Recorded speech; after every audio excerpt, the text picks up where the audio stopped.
This week, we're going to talk about database systems, and you're going to get not just one but two lessons on the subject.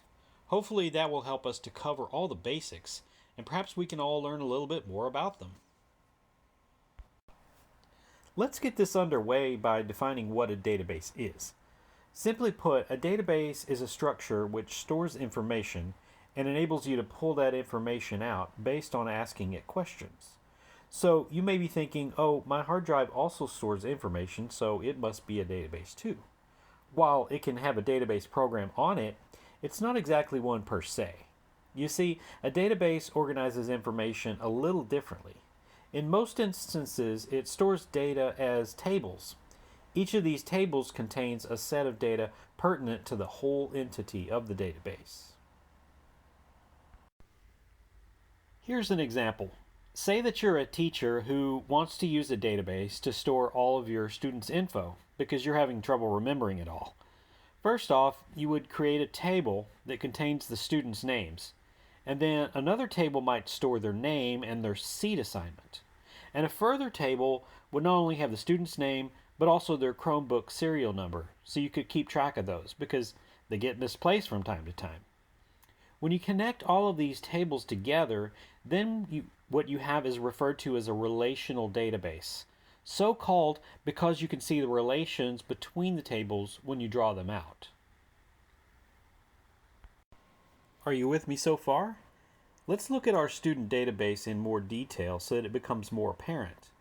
When you put all three tables onto what's called an entity relationship diagram, or ERD for short, you can see that the records have several things in common. The first and second tables link up by having the students' names in both. Then the second and third tables link up due to both having the seat numbers.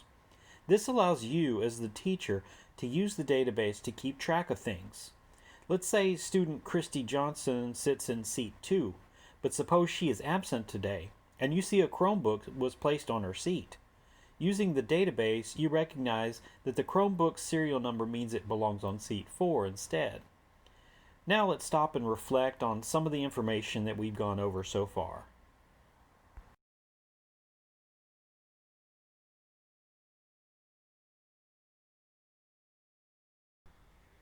Before we discuss how data is actually pulled from databases, let's talk a little bit about the types of database management systems out there.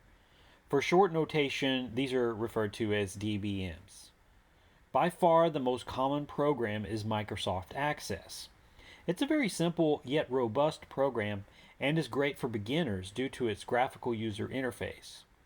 A step up in the Microsoft realm, you have Microsoft SQL Server. Other programs are offered from Oracle, Amazon Web Services, or IBM. Really, the sky's the limit as far as DBMS products, and most of them will operate with the same underlying structure. Which brings us to, ta-da, the method in which we pull data. Now, you may never see this side of the database equation, so I don't want to go super in-depth, but it is important for all designers to know the basic language and syntax used to pull information from a database. It's SQL. You can also refer to it as SQL, because both sayings are pretty much interchangeable. SQL is short for Structured Query Language, and it is a declarative language which separates it from most programming languages because you're asking it up front to do a specific task with the data rather than run a series of commands. The basic commands of SQL are select, insert, update, delete, create, and drop. And those, in addition to being very intuitive, also describe what you're doing to records within those tables. Going back to our original example, let's say your class just got a new student, Frank Smith. So you need to add that person to the student name table. You would state insert into student name last comma first values Smith comma Frank. And that's it. You now have a new record in your student table. You'll notice that you end each SQL statement with a semicolon. What about deleting a record? The reverse action could be taken if Christy's parents decided to move to another city. You would state delete from student name where last name is equal to Johnson and first name is equal to Christy. And sadly, Christy's name is no longer in the records. But maybe she'll really enjoy her new city.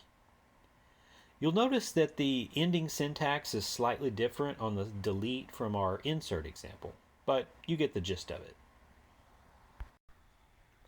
Now let's look at the rest of those commands.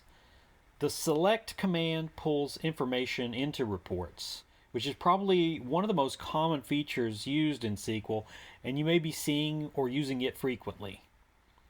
Update is used to obviously update many records at a time, which may fit a certain criteria. For instance, suppose a new telephone area code is created for the entire city.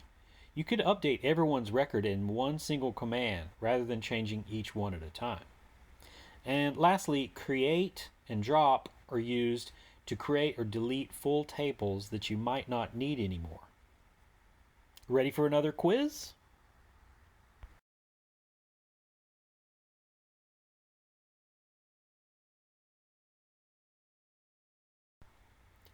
What about NoSQL?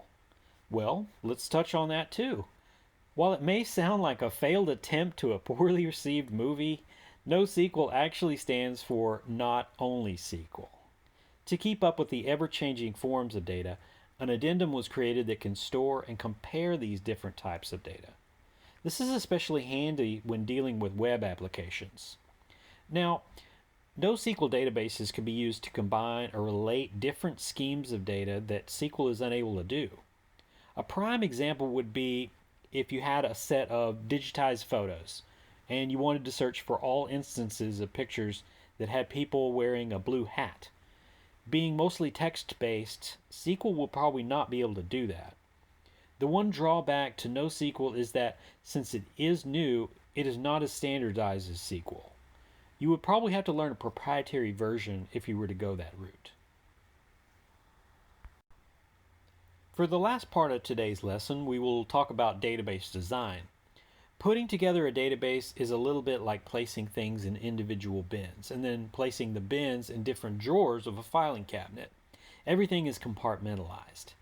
This is mostly what we call the back end, because if you're creating a new database, you are the primary person deciding where everything goes, and not many people will see behind the curtain. You'll definitely need to put on your thinking caps when you do design, though, because a disorganized database can be quite hectic for other programmers who need to peek into your code from time to time. A database design is definitely an art form that you have to work at. Once you get good at it, this cuts down on redundant data, which is many instances of the same thing, and with clutter out of the way, you can properly maintain the database. Having everything neat and orderly also helps the database run smoother, faster, and more efficiently. Now, a final quiz.